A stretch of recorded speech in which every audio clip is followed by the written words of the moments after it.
Recent developments have thrown huge challenge in the nation's pursuit of a vibrant citizens' diplomacy, with a xenophobia attack in South Africa, even shortly after your led delegation left the country.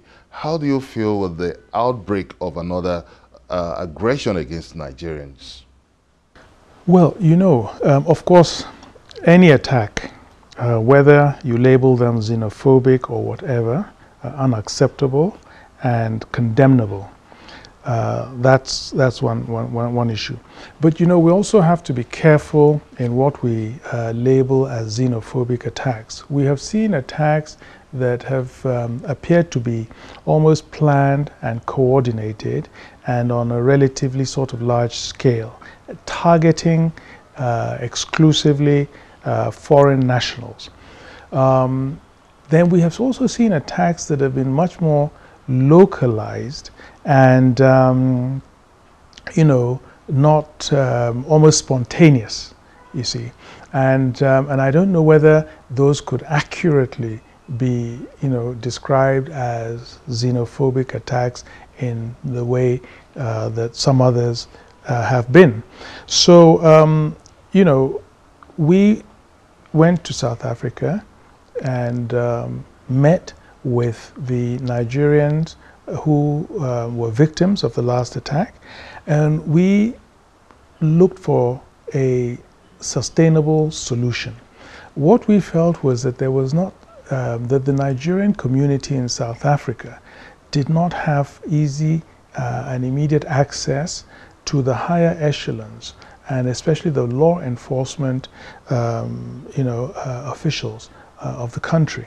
So what we did during my visit was to set up with the South African government a mechanism for early warning, number one, and also a mechanism where Nigerians in South Africa, as represented by the Nigerian Union of South Africa, will be able to sit at table with the Home Office, which is responsible for the police, and the police department itself, as well as the Ministry of Foreign Affairs, and be able to share intelligence and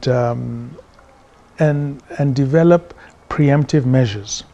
So we succeeded in that, and the South African government was very cooperative, in setting up that.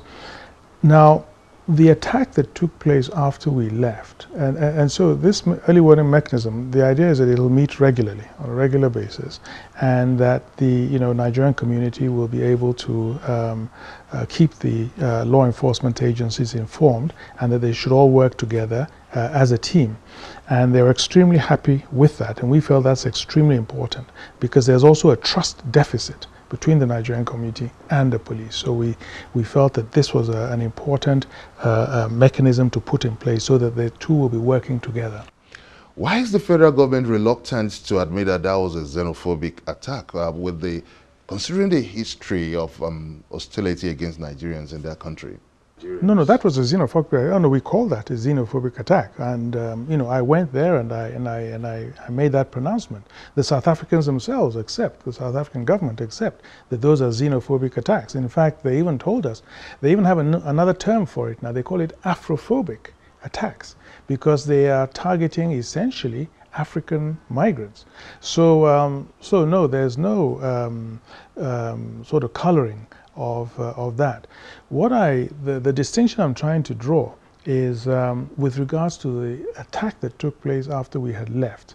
Now, this was in another part of South Africa, and it was a group of taxi drivers, who have their rank, the taxi rank, and there are some African migrants, who have their businesses nearby.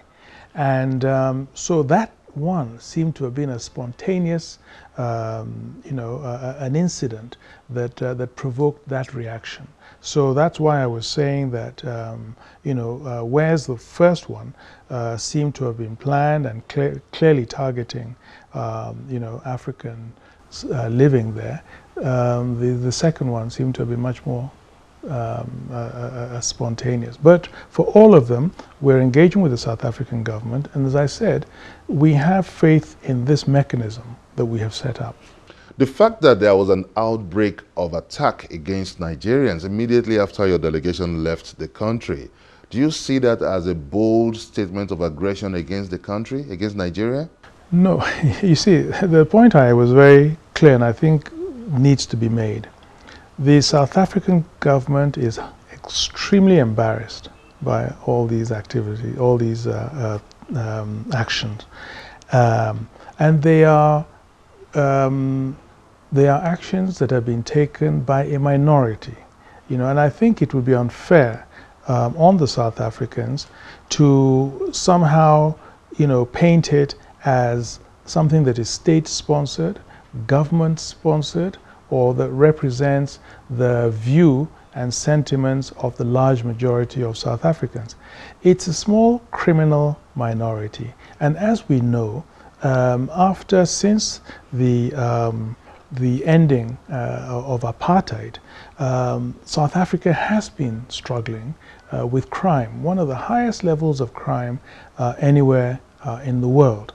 So, so we are dealing with a criminal minority. It doesn't condone it, it doesn't excuse it, and one of the points we are very keen to make with the South African government is that they have the responsibility to protect all peoples in South Africa. And in a situation where it is clear that certain people or nationalities are being targeted, they have to take all the steps to ensure their security and also to arrange pay for compensation. You may also join in this conversation by sending us your comment on our various social media platforms showing on your screen. Coming up on Question Time, setting the record straight on Nigeria's repatriation of stolen funds. Find out from Nigeria's Foreign Minister, Geoffery Onyeama. Join us again.